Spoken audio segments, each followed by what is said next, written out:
স্বাগত সকাল ৯টার বিরতিহীন ইন্ডিপেন্ডেন্ট সংবাদে। আপনাদের সাথে আছি আমি রাকিব আহমেদ। আর এবারে জানিয়ে দিব প্রধান শিরোনামগুলো।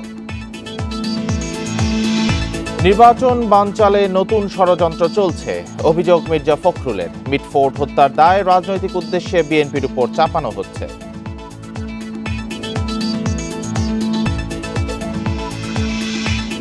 জুলাই আন্দোলনে আহতদের উপর ঢাকা মেডিকেলে হামলায় হতবাক হয় গোটা জাতি। ছাত্রলীগের বর্বরতার শিকার হন অসংখ্য শিক্ষার্থী, চিকিৎসক।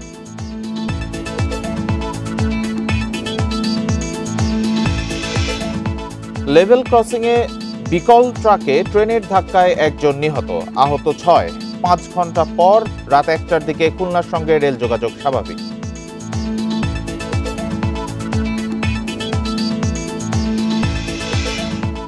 প্রধান শিরোনামগুলো শুনছিলেন, সংবাদে এছাড়াও যা থাকছে। এক মাসের ব্যবধানে চালের দাম কেজিতে বেড়েছে সর্বোচ্চ ৮ টাকা। সরবরাহ কমিয়েছে মিলাররা, অভিযোগ পাইকারদের। শিরোনামের পর এবার চলে যাচ্ছে বিস্তারিত খবরে। নির্বাচন বানচাল করতে দেশে নতুন করে ষড়যন্ত্র শুরু হয়েছে বলে মন্তব্য করেছেন বিএনপি মহাসচিব মির্জা ফখরুল। বলেন, ভোটাধিকার হরণ করার চক্রান্তে লিপ্ত হয়েছে একটি মহল। রাজধানীর নয়াপল্টনে বিক্ষোভ সমাবেশে এসব কথা বলেন তিনি। এ সময় নেতারা অভিযোগ করেন, সোহাগ হত্যাকাণ্ডের দায় পরিকল্পিতভাবে বিএনপির উপর চাপানো হচ্ছে।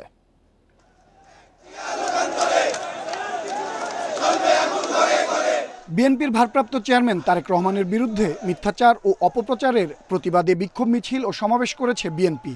নয়াপল্টনে দলীয় কার্যালয়ের সামনে আয়োজন করে ঢাকা মহানগর উত্তর ও দক্ষিণ বিএনপি। সমাবেশে বিএনপি নেতা মির্জা আব্বাস বলেন, ব্যবসায়ী সোহাগ হত্যাকে ভিন্ন খাতে প্রবাহের চেষ্টা করছে কয়েকটি রাজনৈতিক দল। জড়িতদের দ্রুত বিচারের দাবি জানান তিনি। এই ঘটনা যখন ঘটলো, ঠিক একইভাবে একজন ক্যামেরাম্যান এই ঘটনার ছবি তুলেছে। কোন নড়াচড়া নাই, কোন কাপুনি নাই।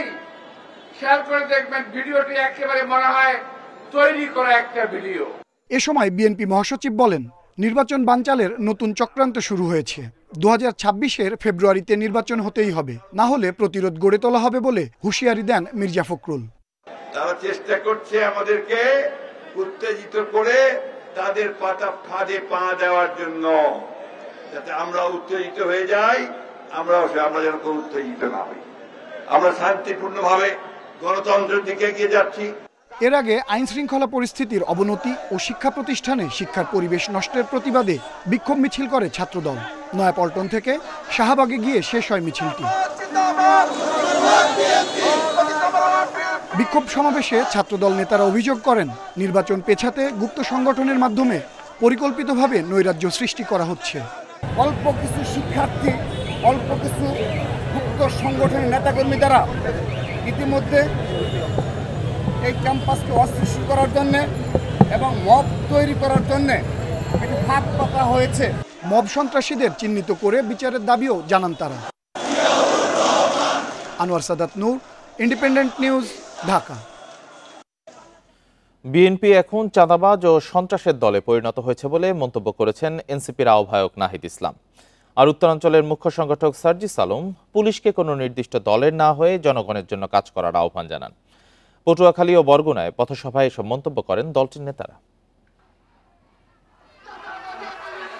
জুলাই পদযাত্রার 14তম দিনে সোমবার পটুয়াখালী সার্কিট হাউস থেকে রওনা করে এনসিপি। শহরের মূল সড়ক প্রদক্ষিণ শেষে শহীদ হৃদয় তরুয়া চত্বরে সভা করেন নেতারা।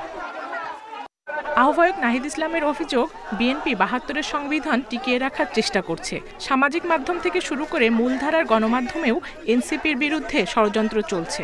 এভাবে গণজাগরণকে থামানো যাবে না বলে মন্তব্য করেন নাহিদ। ৭২-এর সংবিধানকে টিকিয়ে রাখতে চাচ্ছে এখন বিএনপি এখন চাঁদাবাজদের দল তৈরি হয়েছে, সন্ত্রাসদের দল তৈরি হয়েছে, মুজিববাদের নতুন পাহারাদার হিসেবে আবির্ভূত হয়েছে। ফলে চাঁদাবাজ এবং মুজিববাদের নতুন পাহারাদার এসেছে।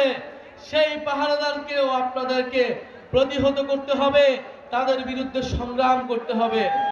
বিকেলে বরগুনা শহরের পৌর সুপার মার্কেটের সামনে পথসভা করে দলটি। এ সময় পুলিশকে একটি নির্দিষ্ট দলের না হয়ে মানুষের জন্য কাজ করার আহ্বান জানান উত্তরাঞ্চলের মুখ্য সংগঠক সার্জিস আলম। আমরা এসপি থেকে ওসি থেকে সবাইকে বলি, আপনারা বরগুনার জনগণের পুলিশ হয়ে উঠুন। যদি বরগুনায় কোন দলের পুলিশ হয়ে উঠেন তাহলে আগামী বাংলাদেশে আপনাদের আর জায়গা হবে না। বিকেল 5টায় বরগুনার এই পথসভা শুরু হয়, যা শেষ হয় সন্ধ্যা 7টায়। মঙ্গলবার বরিশালে পদযাত্রা করবে NCP. Zulekha Parvin, independent news. 15 জুলাই ঢাকা বিশ্ববিদ্যালয়ে আন্দোলনরত শিক্ষার্থীদের উপর ছাত্রলীগের সশস্ত্র হামলায় আহত হন শতাধিক শিক্ষার্থী। এতে সারা দেশে সৃষ্টি হয় চরম ক্ষোভ। এ ঘটনায় শাহবাগ থানায় মামলা হলেও অনেক আসামি এখনও গ্রেফতার হয়নি। যদিও অস্ত্রধারী ওইসব আসামির ছবি তখনই ছড়িয়ে পড়ে নেট দুনিয়ায়। সন্তান নাতিপুতিরা কেউ মেধাবী না, যত রাজাকারের বাচ্চারা নাতিপুতি হলো মেধাবী, তাই না? 14 জুলাই শেখ হাসিনার এমন মন্তব্যে ক্ষোভে ফেটে পড়ে শিক্ষার্থীরা।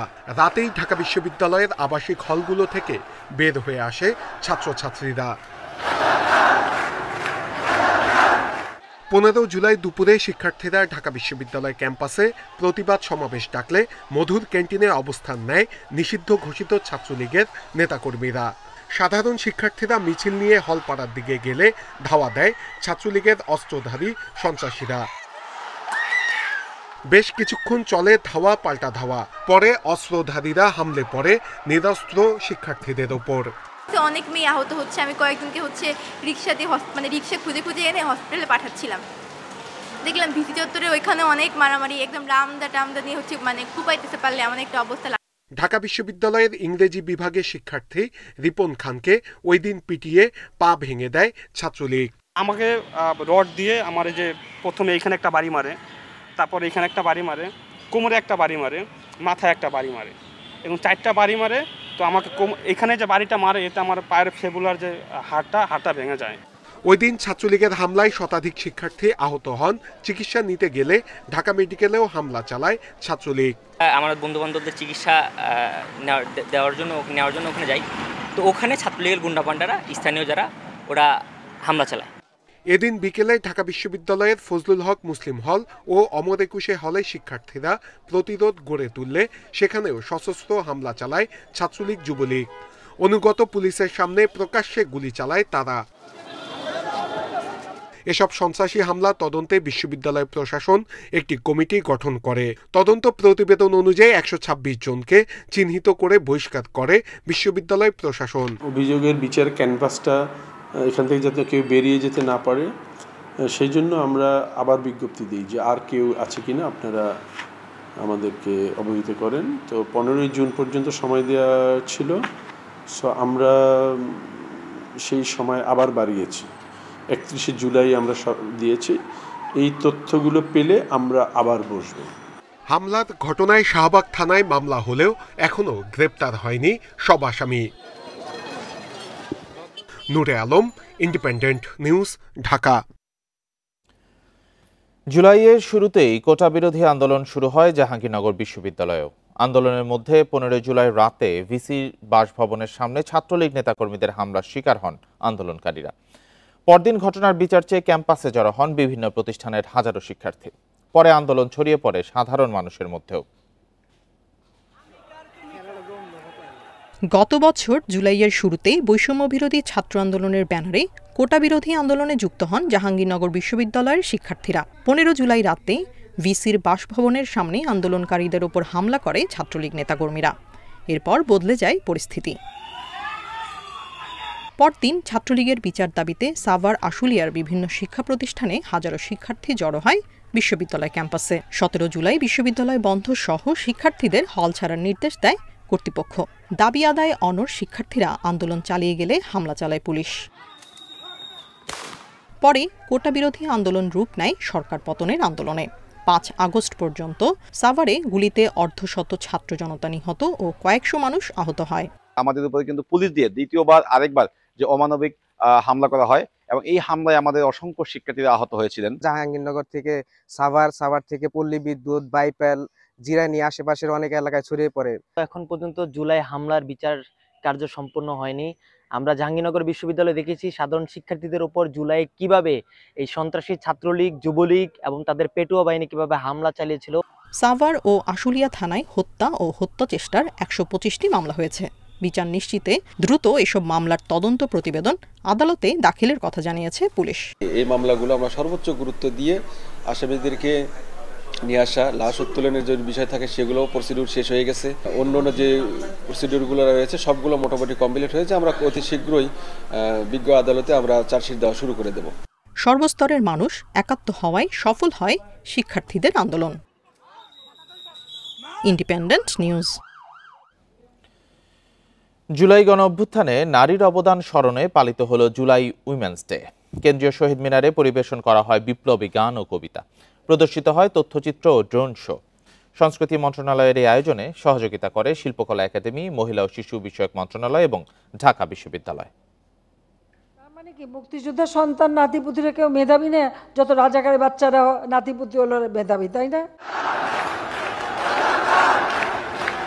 গত বছরের 14 জুলাই বৈষম্য বিরোধী ছাত্র আন্দোলনকারীদের রাজাকারের নাতিপুতি বলে মন্তব্য করেন তৎকালীন প্রধানমন্ত্রী শেখ হাসিনা। এর প্রতিবাদে ওই রাতেই রাজপথে নেমে আসে ঢাকা বিশ্ববিদ্যালয়ের ছাত্রীরা। তীব্র আন্দোলনের মুখে 5 আগস্ট পতন হয় আওয়ামী লীগ সরকারের।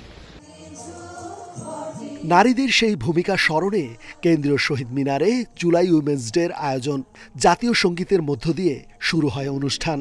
দেখানো হয় মহিলা ও শিশু বিষয়ক মন্ত্রণালয় প্রযোজিত তথ্যচিত্র। প্রত্যক্ষ পরোক্ষভাবে যারা জড়িত ছিলেন সবাই আমি মনে করি যোদ্ধা। নারীর জায়গা থেকে এটা করা খুবই কষ্টকর ছিল, কারণ অনেকেই কিন্তু নির্যাতনের শিকারও হয়েছেন। মোমেন্টটা যেমন এক্সাইটেড ছিল, ঠিক একইভাবে আমাদের কাছে প্রতিবাদের একটা জোরালো কণ্ঠ ছিল। এটা দরকার ছিল। আমার মনে হয় যে এতগুলো দিন জুলাইয়ের, তার মধ্যে একটি দিন আসলে মেয়েদেরকে উৎসর্গ করা উচিত ছিল। প্রদর্শন করা হয় 14 জুলাই ঢাকা বিশ্ববিদ্যালয়ের হলের ছাত্রীদের আন্দোলনের স্মরণীয় মুহূর্ত। প্রায় 20 দিন ডিসফাংশনাল ছিল, এটাকে তৈরি করা অনেক সময় লাগছে, এখন মোটামুটি ফাংশনাল। ফলে আমি খুব নিরাশ হতে চাই না। পৃথিবীর অন্য দেশে এত বড় অভ্যুত্থান যখন হয়, হওয়ার পরে কিন্তু বিশৃঙ্খলা আরো বেশি থাকে। আমি সেই জায়গায় মনে করি বাংলাদেশের মানুষ অনেক দায়িত্বের পরিচয় দিয়েছে। এরপর জুলাইয়ের বিপ্লবী গান ও কবিতা পরিবেশন করেন শিল্পীরা।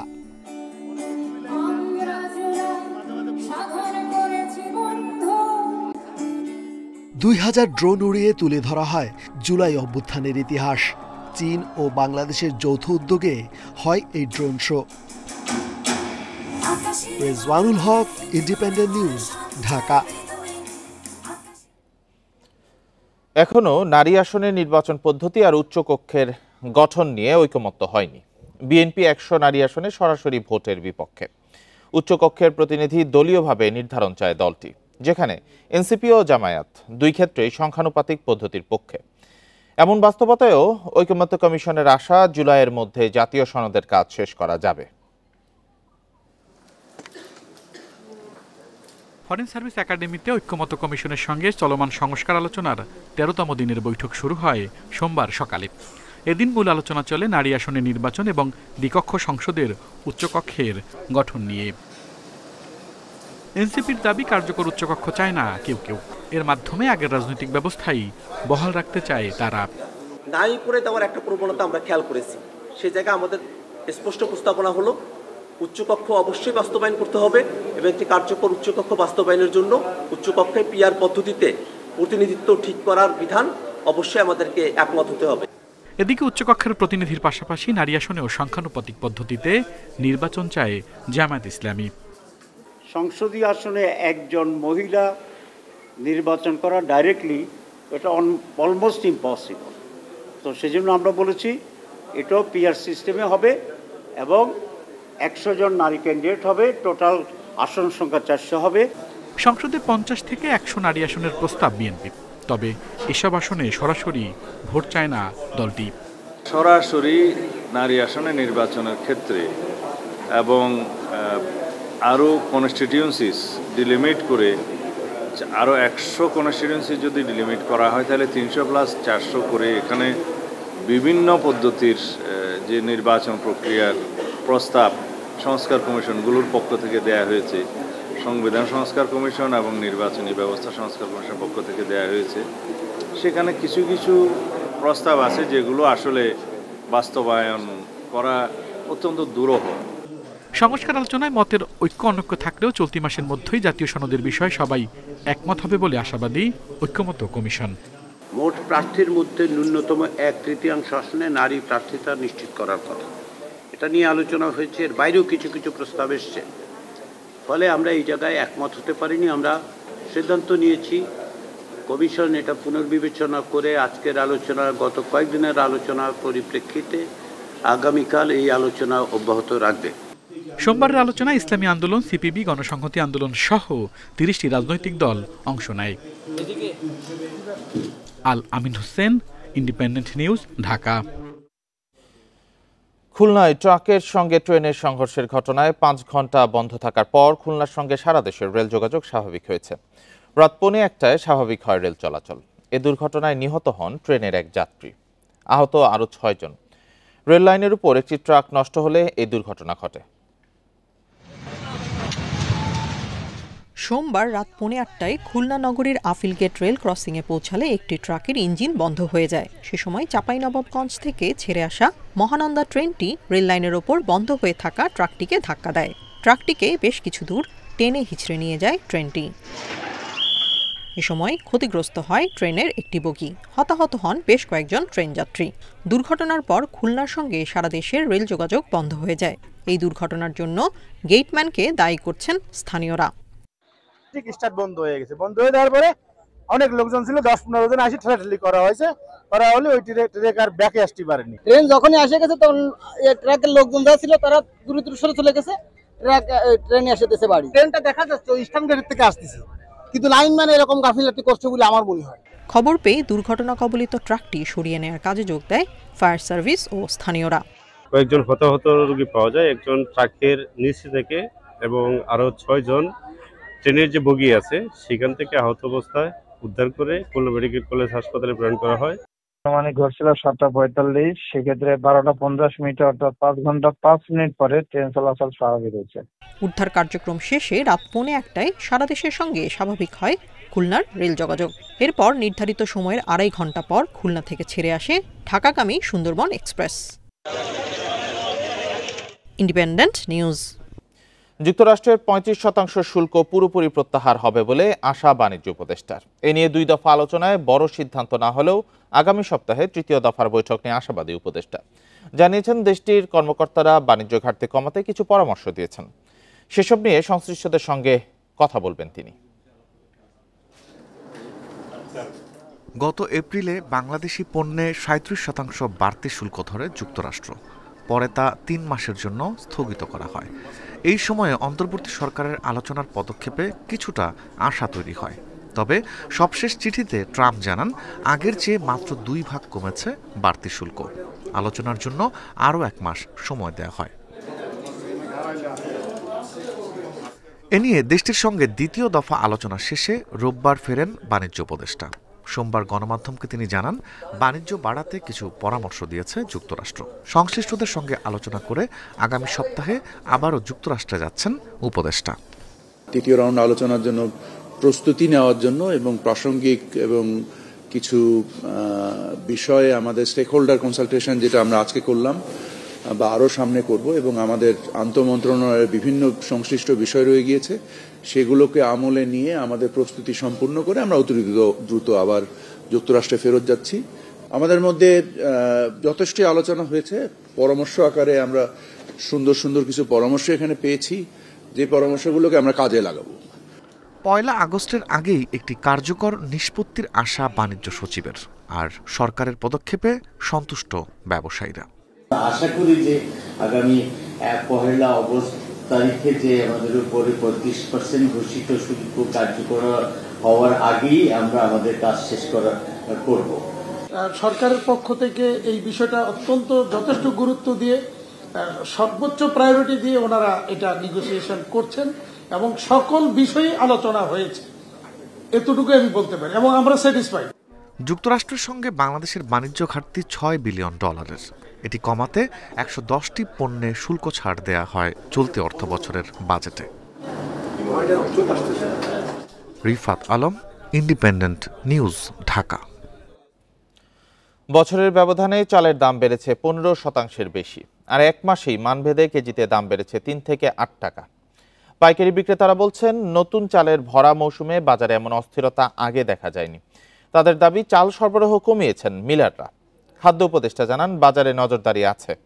OMS ও খাদ্য বান্ধব কর্মসূচি শুরু হলেই দাম কমবে। রাজধানীর মোহাম্মদপুর কৃষি মার্কেটের আড়তগুলোতে থরে থরে সাজানো নতুন চালের বস্তা, কিন্তু অন্য বছরের মতো দামে বোরো মৌসুমের চালের ইতিবাচক প্রভাব পড়েনি। উল্টো এক মাসে প্রতি কেজি নাজির, মিনিকেটের মতো সরু চালের দাম বেড়েছে 7 টাকা। এ সময় আটাশ, গুটি স্বর্ণা ও অন্যান্য মোটা চালের কেজিতে বেড়েছে 3 থেকে 4 টাকা। সুপরিচিত ব্র্যান্ডের চালের দামই বেড়েছে সবচেয়ে বেশি। কোরবানি ঈদে আর এই মাসে মনে করলেন চিকন চালের উপরে 8-9 টাকা, আর যেটা মোটা আমাদের একদম মোটা হাইব্রিড বা একটু চিকন পাইজাম বলে এগুলো 4-5 টাকা বাড়ছে। অর্ডার তো নেয়, অর্ডার ক্যান্সেল করে না। অর্ডার দিলে অর্ডার নেয়, চাল 2 সপ্তাহ পরে যদি নেন তাহলে টাকা টিটি করেন, আর যদি না নেন তাহলে থাক। মারে কি 25 পয়সা, 8 আনা, 1 টাকা 1.5 টাকা এরকম করে। এবার বাইরে গেছে একদম 1 আট আসছে 5-7 টাকা 8 টাকা, মিন চিকন চালটা বেশি বাড়ছে। বাজার পর্যবেক্ষণে দেখা যায় বছরের ব্যবধানে সরু চালের কেজিতে বেড়েছে 10 থেকে 14 টাকা, আর মোটা চালের দাম বেড়েছে 7 টাকা পর্যন্ত। দীর্ঘ সময়ের বাড়তি দামে নিম্ন আয়ের মানুষ পড়েছেন চাপে। দোকানদারের বেচা কেনা কমে গেছে, আমাদেরও ইনকাম কমে গেছে। আমাদের খরচও বাড়তি, যে ইনকাম হয় তাতে আমাদের সংসার চলে না। 1 সপ্তাহে চাল কিনছি মিনিকেট, তখন ছিল আরো 200 টাকা কম, আজকে নিতে আসছি 200 টাকা আরো বেশি। তবে বাজারে চালের দাম চড়া মানতে নারাজ খাদ্য উপদেষ্টা। তার মতে বোরো মৌসুমে সরকারের চাল সংগ্রহের প্রভাবে দাম কিছুটা ঊর্ধ্বমুখী। সামান্য কিছু বেড়েছে, প্রতি বছরের জিনিসপত্রের দাম কিছু কিছু বাড়ে, তার যাতে না বাড়ে তার জন্য আমরা তীক্ষ্ণ নজর রাখছি। আমরা আগামী মাস থেকে ইনশাল্লাহ OMS চালু করব, তারপরে আপনার নিরাপদ খাদ্য বান্ধব কর্মসূচি চালু করব, এতে করতে মার্কেটের ডিমান্ড কমবে। খাদ্য মন্ত্রণালয়ের তথ্য বলছে জুলাই মাসের শুরুতে সরকারি গুদামে চালের মজুদ 15,41,000 টন, যা গত বছরের একই সময়ের চেয়ে 4,81,000 টন বেশি। Hari Saha, independent news, Dhaka. এ নিয়ে আরো জানাতে কুষ্টিয়া থেকে যুক্ত হয়েছেন সহকর্মী মিলন উল্লাহ। মিলন, নতুন চালের ভরা মৌসুমে এভাবে দাম বাড়ার কারণটা কি আসলে? পাইকাররা বলছেন যে মিলাররা সরবরাহ কমিয়ে দিয়েছেন, আপনি সরেজমিনে কি তথ্য পাচ্ছেন? আসলে আমি গত 2 দিন আগে কথা বলেছিলাম কুষ্টিয়া জেলা চাল কল মালিক সমিতি সাধারণ সম্পাদক জয়নাল আবেদিন প্রধানের সাথে। তার কাছে আমি জানতে চেয়েছিলাম যে আসলে এই সময় তো চালের দাম বাড়ার কোনো কারণ নয়, তাহলে কেন বাড়ছে? তিনি যেটা বলেছে যে আসলে ধানের দাম মনে 75 থেকে 100 টাকা বাড়ার কারণে 2-1 টাকা চালের দাম বাড়তে পারে, কিন্তু যেভাবে চালের দাম বাজারে বেড়েছে এইটা বাড়ার কোনো কারণ তিনি দেখছেন না। সেই সাথে তিনি আরো জানিয়েছেন যে আসলে কুষ্টিয়ার খাজানগরের কিছু বড় বড় মিলার আছে, তাদেরকে বেশি করে আইন শৃঙ্খলা বাহিনী যদি তত্ত্বাবধান করে তাহলে হয়তো এই চালের বাজারে একটা স্বস্তি আসতে পারে বলে তিনি আমাদেরকে জানিয়েছেন।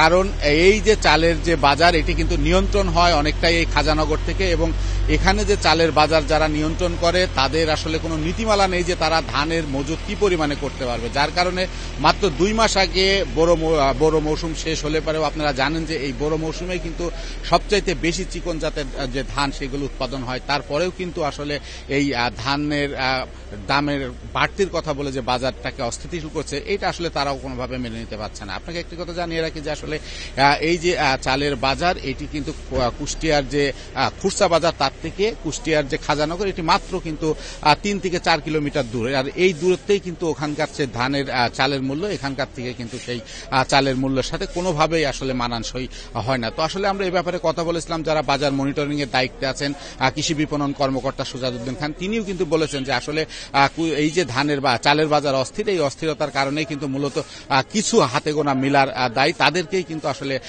আইন শৃঙ্খলা বাহিনী নজরদারিতে রেখেছে। তো আসলে আমরা দেখেছি গত কয়েকদিন আগে এখানে একবার এই খাজানগরের বাজারে ধানের যে মোকাম সেখানে কিন্তু মনিটরিং যে টিম তার অভিযান হয়েছে, সেই অভিযানের পরে 2টি রাইস মিলকে জরিমানাও করা হয়েছে, কিন্তু আসলে এর কোনো প্রভাব যে বাজারে পড়েছে এরকম কিন্তু না। তবে গত 15 দিনের হিসাব যদি বলি তাহলে এখানে কিন্তু গত 15 দিনের চালের দাম আর বাড়েনি, তবে বাড়তে বাড়তে যে অবস্থানটিতে ছিল সেই জায়গাটিতে দাঁড়িয়ে আছে, কমারও কিন্তু কোনো নাম নাই, এবং আগামী দিনে এটা কমবে এরকমও কোনো গ্যারান্টি এই খুচরা বিক্রেতারা দিতে পারছে না। কারণ সাধারণত এই বর্ষা যে মৌসুম, বড় যে মৌসুম, এই বড় মৌসুম যত দূরে চলে যায় চালের চালের দামও কিন্তু তত ঊর্ধ্বমুখী হয় এবং এটা কিন্তু সম্পূর্ণই মিলাদদের কারসাজি বলছে এখানকার স্থানীয় যারা খুচরা বিক্রেতা তারা। তো কুষ্টিয়া থেকে এই ছিল আমার কাছে চালের বাজার নিয়ে সর্বশেষ সংবাদ। লাগামহীন চালের বাজারের পরিস্থিতি নিয়ে জানাচ্ছিলেন কুষ্টিয়া থেকে সহকর্মী মিলনুল্লাহ। সাবেক আইজিপি বেনজির আহমেদের নামে যুক্তরাষ্ট্রের নিউ ইয়র্কে $4,30,000 দুটি সম্পত্তি জব্দের আদেশ দিয়েছে আদালত। সোমবার দুদকের আবেদনে ঢাকার মেট্রোপলিটন সিনিয়র স্পেশাল জজ আদালত এই আদেশ দেয়। একই সঙ্গে যুক্তরাষ্ট্রের স্ট্যান্ডার্ড চার্টার্ড ব্যাংকের 2 অ্যাকাউন্ট এবং মালয়েশিয়া সিআইএমবি ইসলামিক ব্যাংকের 2 অ্যাকাউন্ট অবরুদ্ধের আদেশও দেওয়া হয়েছে। দুদকের আবেদনে বলা হয়, বেনজিরের বিরুদ্ধে 9,44,00,000 টাকার অবৈধ সম্পদ অর্জনের অভিযোগে মামলা করা হয়েছে। এসব সম্পদ তিনি পুলিশের আইজি থাকা অবস্থায় অবৈধভাবে অর্জন করেছেন। বর্তমানে তিনি নিজের এবং আত্মীয়দের নামে থাকা সম্পদ হস্তান্তরের চেষ্টা করছেন। এতে বিচার শেষ হওয়ার আগেই রাষ্ট্রের অনুকূলে সম্পদ বাজেয়াপ্ত করা কঠিন হতে পারে।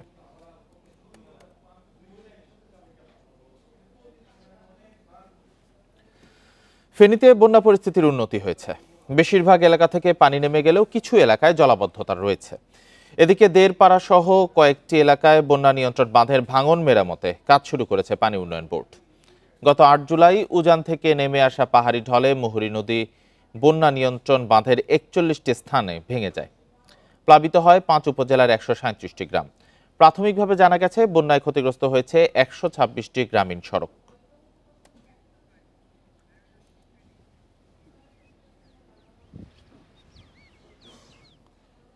এ নিয়ে আরো জানাতে ফেনী থেকে যুক্ত হয়েছেন সহকর্মী সমীর উদ্দিন। বন্যা পরিস্থিতির উন্নতি হয়েছে শোনা যাচ্ছে, তো এখনো কোন কোন এলাকায় পানি আছে আর দুর্ভোগের চিত্রটি এখন কিরকম আছে? বাঁধ মেরামত হচ্ছে, সে জায়গার সর্বশেষ কি তথ্য রয়েছে? দেখুন, ফেনীর মুহুরী, সিলুনি এবং কহুয়া নদীর প্রায় 41টি পয়েন্টে বন্যা নিয়ন্ত্রণ বাঁধের জায়গায় ভেঙেছে। এই জায়গাগুলোতে 3টি বড় ভাঙন আছে। একটি হচ্ছে 70 মিটার, 60 মিটার এবং 50 মিটারের মতো। যে বড় ভাঙন রয়েছে সেই ভাঙন দিয়ে কিছু কিছু পানি ঢুকছে। আর এই এখনো লোকালয়ে অনেক জায়গা থেকে পানি নেমে গেলেও কিছু এলাকায় জলাবদ্ধতা রয়েছে। আর বাঁধ নির্মাণের কথা যেটা বলা হচ্ছে, কিছু জায়গায় বাঁধ যেখানে নির্মাণ করা হচ্ছে এখানে ছোট যে জায়গা সেখানে কাজ শুরু করেছে। আর তারা বলছে যে বন্যার যে পূর্বাভাস রয়েছে, পূর্বাভাসে যদি বৃষ্টির যদি গ্যাপ থাকে, অর্থাৎ 7-8 দিন যদি সময় পাওয়া যায়, তাহলে তারা পুরোদমে কাজ শুরু করবে। তাদের যে জিও ব্যাগ, অন্যান্য যে সরঞ্জামাদি আছে সেগুলি তারা ঠিক রেখেছে, প্রস্তুত রেখেছে। যারা ইমার্জেন্সি ভিত্তিতে কাজ করে থাকেন পানি উন্নয়ন বোর্ডের, তাদেরকে আসলে ডাকা হয়েছে, তাদেরকে বলা হয়েছে কোন কোন জায়গাগুলোতে তারা দ্রুত কাজ করতে পারবে। এছাড়া বন্যায় যারা এলাকাগুলোতে ক্ষতিগ্রস্ত হয়েছে, আমরা দেখেছি যে পরশুরাম উপজেলা ছিতুলিয়া ইউনিয়নের ধনিকুণ্ডা এলাকাতে সেখানে যেই পরিমাণ বন্যা স্রোত সেখানে ভাসিয়ে নিয়ে গেছে, ধ্বংসালীলা দেখেছি, সেটি হচ্ছে অত্যন্ত নাজুক।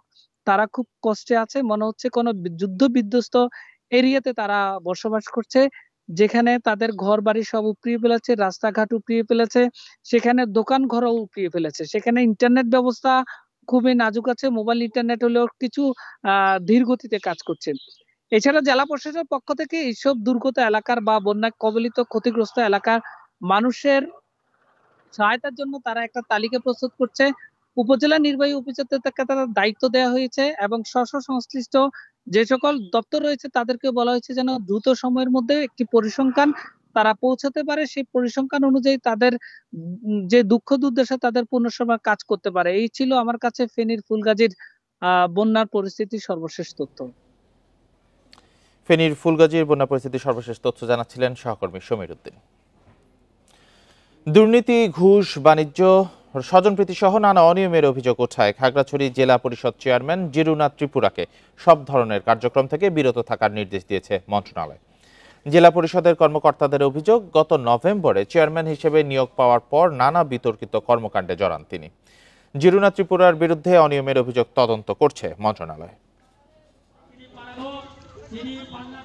গত বছরের 7 নভেম্বর বেসরকারি স্কুল শিক্ষিকা জিরুনাথ ত্রিপুরা খাগড়াছড়ি জেলা পরিষদের চেয়ারম্যান পদে নিয়োগ পান। তবে গত 8 মাসে তার বিরুদ্ধে উঠেছে নানা অভিযোগ। চেয়ারম্যানের বিরুদ্ধে জেলা পরিষদের 14 জন সদস্য ঘুষ ও বদলি, বাণিজ্য, স্বজনপ্রীতি সহ নানা অভিযোগ জমা দেন মন্ত্রণালয়। 8 মাস ধরে প্রত্যেকটা মিটিংয়ে এরকম হয়ে আসতেছিল, কোনো ধরনের কোনো সিদ্ধান্ত হতো না। তারপর আমরা দেখলাম যে সিদ্ধান্তগুলো পেন্ডিং থাকে, হঠাৎ করে উনি সেই সিদ্ধান্ত জানিয়ে দেন এবং এটা সম্পূর্ণ মন গড়া, কোনো সদস্যদের সাথে উনি কোনো ধরনের কোনো পরামর্শ করেন না। দুর্ব্যবহার, অসদাচরণ এবং অনিয়ম দুর্নীতির বিরুদ্ধে আমরা 14 জন সদস্য সবাই মিলে আমরা আমাদের পার্বত্য মন্ত্রণালয়ে আমরা অভিযোগ করেছি। এসব অভিযোগের তদন্ত চলমান থাকায় গত ৭ জুলাই এক চিঠিতে জেলা পরিষদের সব কার্যক্রম থেকে জিরুনা ত্রিপুরাকে বিরত থাকার নির্দেশ দেওয়া হয়। অভিযোগের বিষয়ে তার সঙ্গে ফোনে একাধিকবার যোগাযোগের চেষ্টা করা হলেও সাড়া মেলেনি। এদিকে বৈষম্যহীন ও দুর্নীতিমুক্ত জেলা পরিষদ গঠনে সৎ ব্যক্তিকে নিয়োগের দাবি জানিয়েছেন নাগরিক সমাজের প্রতিনিধিরা। লোকবল নিয়োগে পক্ষপাত দুষ্ট আচরণ এইসব যেন এই পরিষদ থেকে মানুষ আর দেখতে না পায়, সেই ধরনের একটি পরিষদ ব্যবস্থাপনা চালুর জন্য যোগ্য নেতৃত্ব প্রতিষ্ঠার একটা দাবি রাখে সবার। গত ৯ জুলাই জেলা পরিষদের জিরুনা ত্রিপুরার কক্ষ থেকে ৮,৮২,০০০ টাকা জব্দ করা হয়। সন্দেহজনক লেনদেনের অভিযোগে জব্দ করা টাকা কোষাগারে জমা দেওয়া হয়েছে। Independent news. পরিবেশ অধিদপ্তর ও বিমানবন্দর কর্তৃপক্ষের অনুমতি ছাড়াই বিমানবন্দর এলাকার টিলাভূমিতে ন্যাচারাল পার্ক নির্মাণ করেছে সিলেট জেলা পরিষদ। ওসমানী বিমানবন্দরে মানুষের সমাগম বাড়ায় নিরাপত্তা নিয়ে শঙ্কায় সংশ্লিষ্টরা। সরকারি প্রতিষ্ঠানের আইন ভঙ্গে বিস্ময় প্রকাশ করেছেন পরিবেশবিদরা। টিলার গায়ে চলছে পাকা পিলার বসানোর কাজ। তৈরি হচ্ছে বেশ কয়েকটি ওপেন কটেজ। টিলার পাদদেশে করা হচ্ছে পাইলিং, সেচ দেওয়া হয়েছে প্রাকৃতিক জলাশয়ে, যেখানে তৈরি হবে লেকঘাট। সিলেট জেলা পরিষদের নিজস্ব মালিকানার ৭ একর জায়গায় তৈরি করা হবে ন্যাচারাল পার্ক। তবে টিলা কেটে পার্ক নির্মাণে নেওয়া হয়নি পরিবেশ অধিদপ্তর ও বিমানবন্দর কর্তৃপক্ষের ছাড়পত্র। ছাড়পত্রের কথা মুখে বললেও কোনো কাগজপত্র দেখাতে পারেনি জেলা পরিষদ কর্তৃপক্ষ। তাহলে তো তোয়াক্কা করার বিষয়টা এমন বিষয় না, ঠিক আছে। তো পর্যায়ক্রমে আমরা পরিবেশেরও আমরা অনুমোদন পেয়ে গেছি।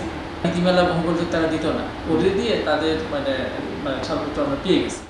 বিষয়টি জানাজানি হলে প্রকল্পের অর্ধেক কাজ শেষে ছাড়পত্রের জন্য আবেদন করে জেলা পরিষদ। প্রকল্প শুরুর তারিখ দেওয়া হয়েছে ২০২৫ সালের মে মাস, যা প্রকল্পের প্রকৃত শুরুর তারিখের সঙ্গে মিলছে না। ডালাই হয়ে গেছে, কিছু কিছু জায়গায় এখনো ডালাই হয় নাই, রড বাঁধা হয়েছে বা এরকম অবস্থায় আছে। তো আমি ওনাকে বলছি যে কাজটা বন্ধ রাখতে, আমাদের ছাড়পত্র পাওয়ার পরে যাতে বাকিটা কন্টিনিউ করেন আর কি। পার্কটি বিমানবন্দরের রানওয়ের পাশে হওয়ায় মানুষের সমাগমে নিরাপত্তা নিয়ে শঙ্কায় সংশ্লিষ্টরা। এটা কি কাজে ব্যবহৃত হচ্ছে ওনারা এই ডিটেলগুলো আমাদেরকে দিবেন, এটা আশা করছি, বিকজ আমরা আমাদের কনসার্ন জানিয়েছি। এখানে একটা স্ট্রাকচার হলো, সরকারি স্ট্রাকচার হলো, এটা কি কাজে ব্যবহৃত হচ্ছে সেটা বিষয়। সরকারি প্রতিষ্ঠানের আইন ভঙ্গ করে এমন কার্যক্রমে বিস্ময় প্রকাশ করেন পরিবেশবাদীরা। পরিবেশ অধিদপ্তরের অনুমোদন না নিয়ে কাজ করাটাও একটা বেআইনি কাজ। পাশাপাশি যে একটা সরকারি দপ্তর হয়ে সরকারের আইনকেই ভঙ্গ করেছেন, টিলাকে কেটে ফেলেছেন, কেটে কাজ করেছেন, সেটাও তো আসলে একটা গুরুতর অপরাধ। 22 টিলা ন্যাচারাল পার্কটি নির্মাণে ব্যয় ধরা হয়েছে 4.5 কোটি টাকা। Independent news. আর এই ছিল এখনকার সংবাদে। সাথে থাকার জন্য ধন্যবাদ সবাইকে।